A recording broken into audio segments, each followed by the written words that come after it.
Bismillahirrahmanirrahim. Assalamualaikum warahmatullahi wabarakatuh. Bismillah, alhamdulillah, wassalatu wassalamu ala rasulillah sayyidina Muhammad wa ala alihi wa sahbihi wa wala wala hawla wala quwwata illa billah. Subhanaka la ilma lana illa ma 'allamtana innaka antal alimul hakim wa tub 'alaina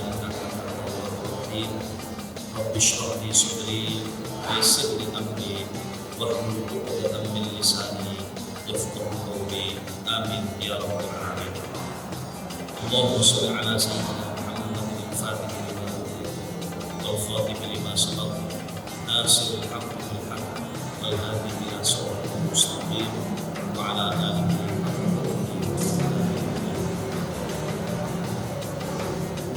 para pemirsa Sisma TV yang dimuliakan oleh Allah Subhanahu wa taala. Alhamdulillahirabbil kita menyanyikan syukur kepada Allah Subhanahu wa taala, di mana tidak ada ilmu yang kita raih dan kita peroleh melainkan semua atas anugerah dari Allah Subhanahu wa taala. Shalawat dan salam semoga selalu dilimpahkan kepada junjungan kita, sang pembuka segala yang tertutup, yaitu Nabi besar Muhammad Sallallahu Alaihi Wasallam beserta keluarga, para sahabat, para tabi'in, dan kita semua selaku umatnya hingga kelak yaumil akhir. Amin amin ya rabbal alamin. Para pemirsa Sisma TV yang dimuliakan oleh Allah Subhanahu wa taala, pada segmen kali ini kita akan mengawali pengajian Kitab Bidayatul Hidayah yang dikarang oleh seorang ulama besar, yakni Imam Al-Ghazali radhiyallahu anhu.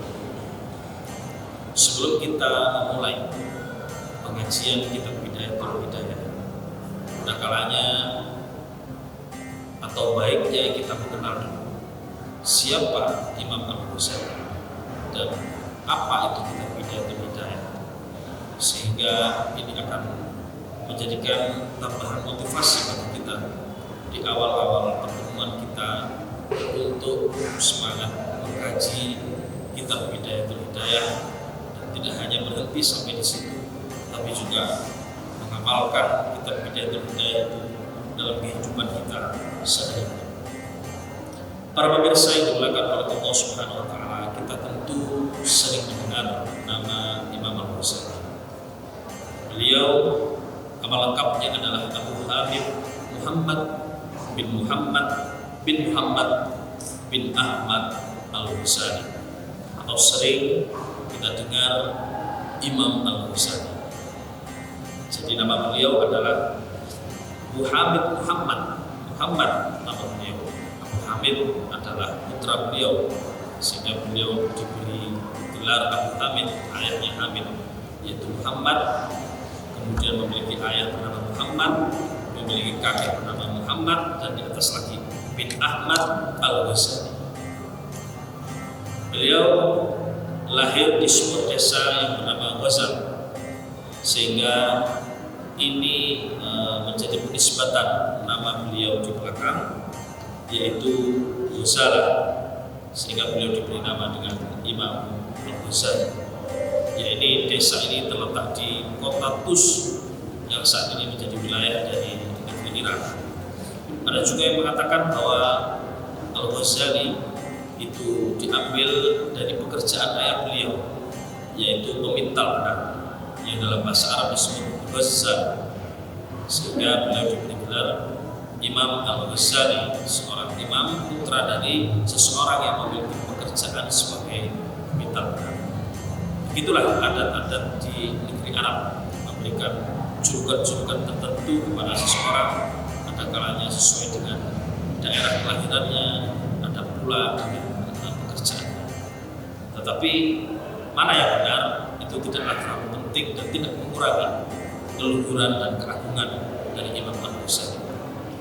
Beliau Imam Al-Ghazali radhiyallahu anhu diberikan gelar dalam dunia Islam sebagai Hujjatul Islam, yang bisa kita artikan sebagai argumentator Islam, karena keluasan ilmu beliau di semua fan ilmu keislaman, sehingga beliau diakui oleh para ulama baik yang sezaman dengan beliau dan yang datang setelahnya, semuanya mengakui kealiman dan keagungan dari Imam Al-Ghazali radhiyallahu anhu. Beliau bukanlah putra seorang ulama. Beliau adalah putra seorang pemintal benang yang juga berprofesi sebagai penjahit yang fakir. Akan tetapi yang menarik adalah ayah dari Imam Al-Ghazali ini, beliau sangat senang menghadiri majelis-majelis para ulama.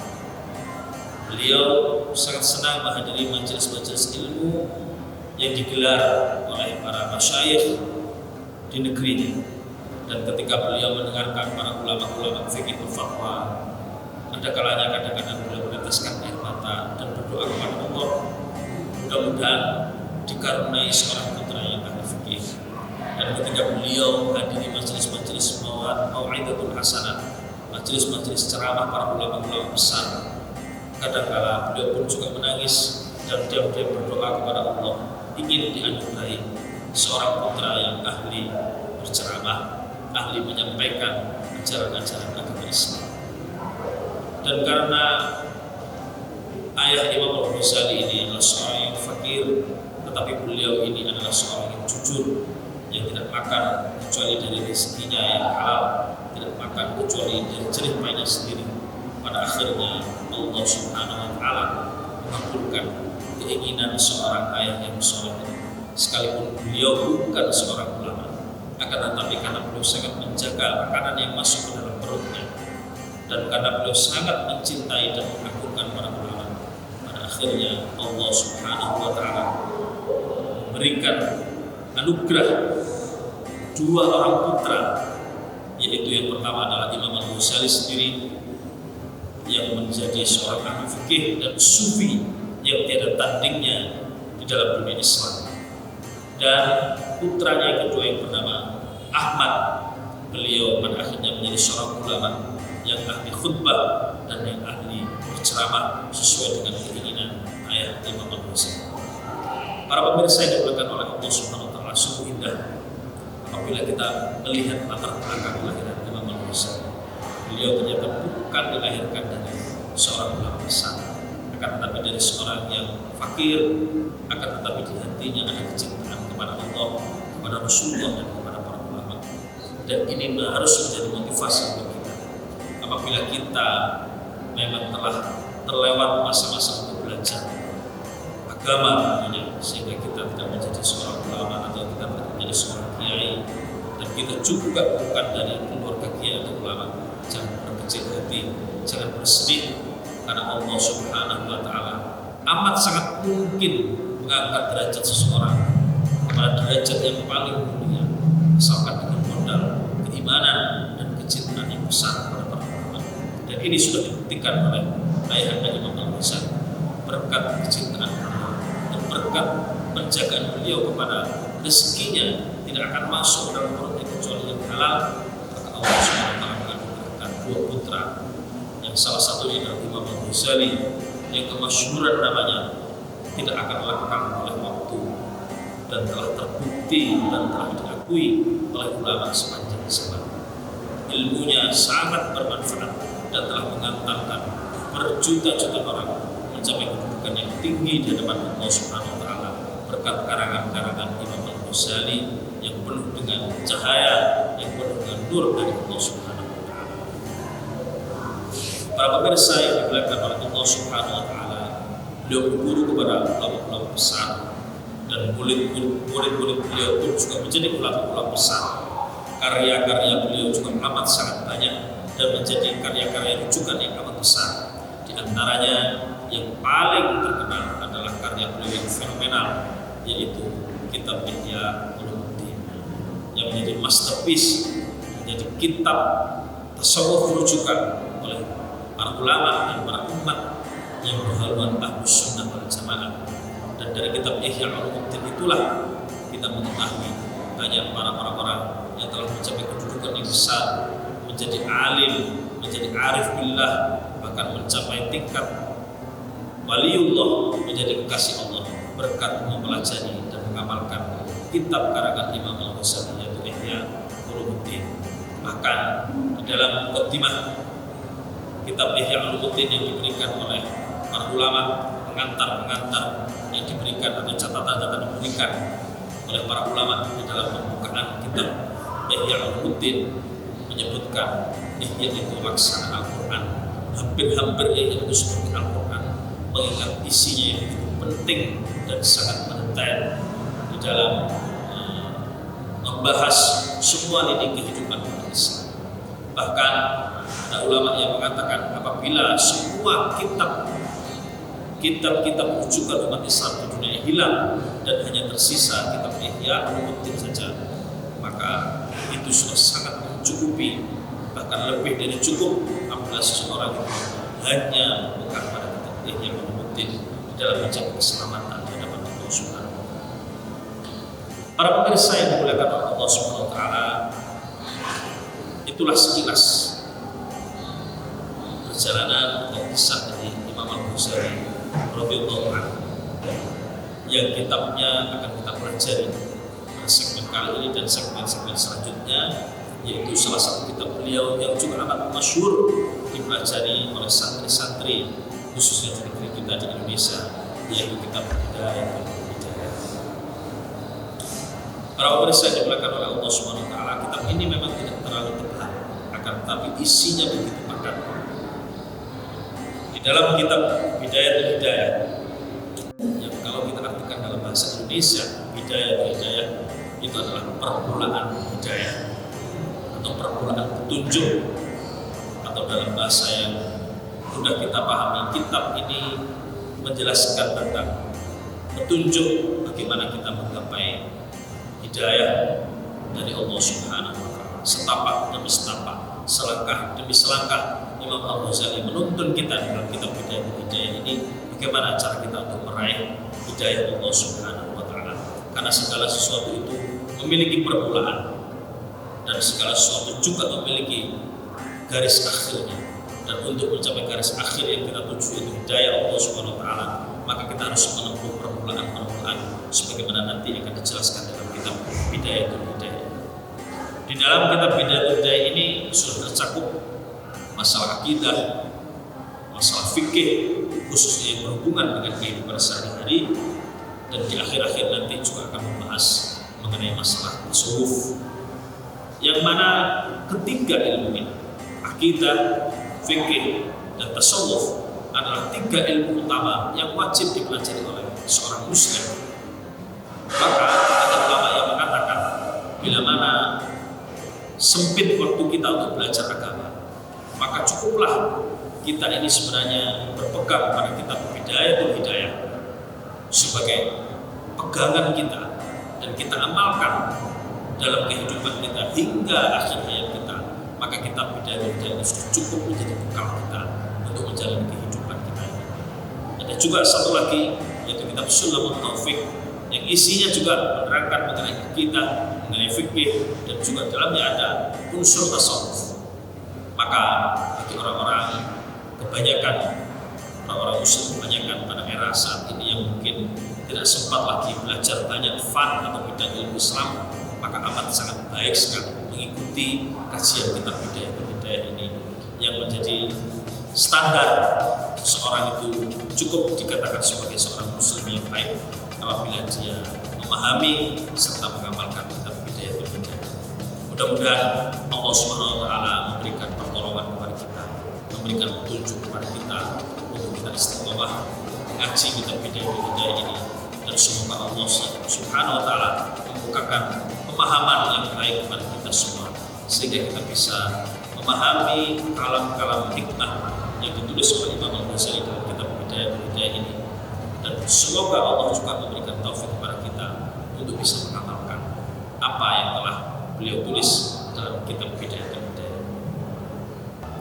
Para pemirsa yang dimuliakan oleh Allah Subhanahu wa Ta'ala,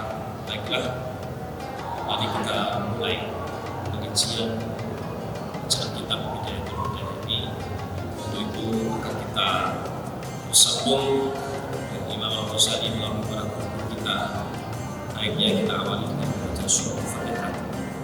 Kita hadiahkan pahalanya untuk guru kita dan juga yang terutama kepada penulis kitab ini, yang ini Imam Al-Ghazali radhiyallahu anhu, dengan harapan kita mendapatkan pengakuan yang baik dari kitab ini.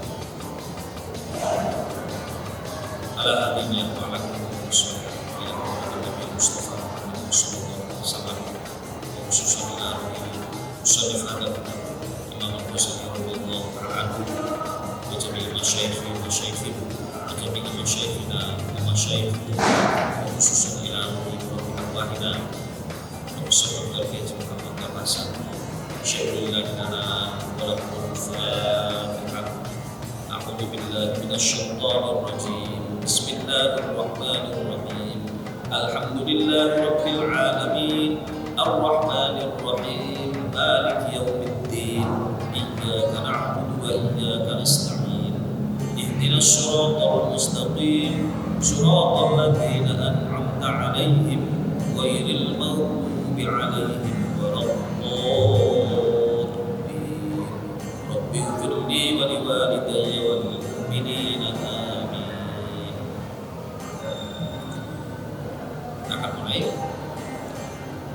Bismillahirrahmanirrahim.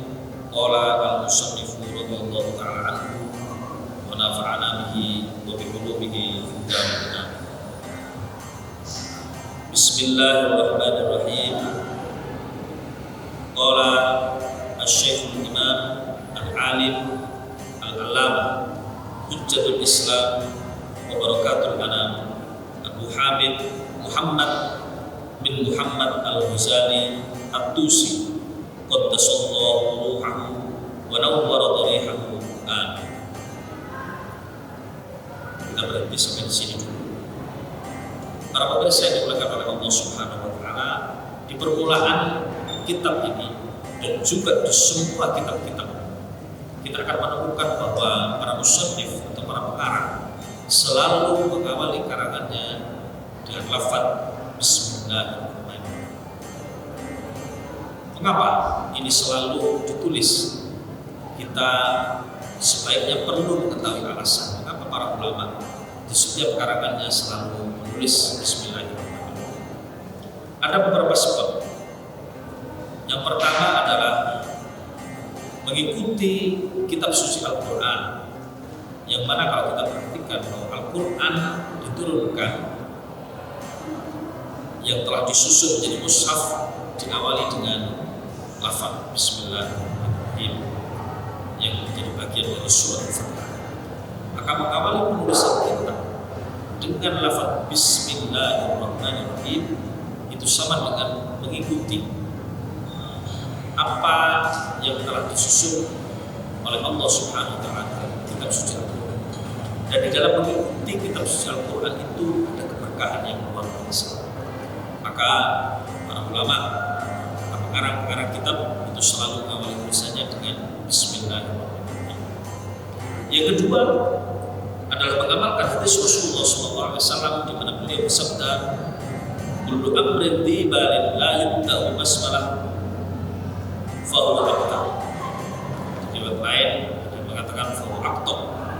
Setiap perkara yang baik yang tidak diawali dengan Bismillah, maka perkara itu akan sedikit barokahnya atau terputus barokahnya dari Allah Subhanahu wa taala. Maka karena menulis kitab atau membuat satu karangan adalah suatu pekerjaan yang mulia dan baik, maka mengamalkan hadis ini yaitu dengan cara kita mengamalinya dengan ucapan Bismillahirrahmanirrahim supaya sempurna baik. Bukan berarti apabila orang lain melakukan kebaikan yang tidak membaca Bismillah tidak mendapatkan pahala, tetapi berkurang pahala dan berkurang berkah karena tidak membaca Bismillahirrahmanirrahim. Maka Imam Al-Ghazali mengamalkan hadis Rasulullah SAW yang telah disebutkan tadi. Beliau menuliskan lafaz Bismillahirrahmanirrahim karena mengawali suatu pekerjaan atau perkara yang baik, yaitu menulis kitab. Dan di dalam mengikuti sunnah Rasulullah SAW disitulah terkandung kebaikan yang besar, dan tidak ada keburukan kecuali di dalam menyelisihi ajaran dan tuntunan Rasulullah SAW. Yang ketiga, Apabila kita mempelajari makna dari Bismillahirrahmanirrahim, kita sering mendengar terjemahnya dalam bahasa Indonesia dengan menyebut nama Allah Ar-Rahman yang Maha Pengasih, Ar-Rahim yang Maha Penyayang. Maka makna Bismillahirrahmanirrahim apabila kita jabarkan adalah dengan menyebut nama Allah, saya melakukan sesuatu. Ini apabila Bismillahirrahmanirrahim diucapkan ketika seseorang hendak melakukan sesuatu.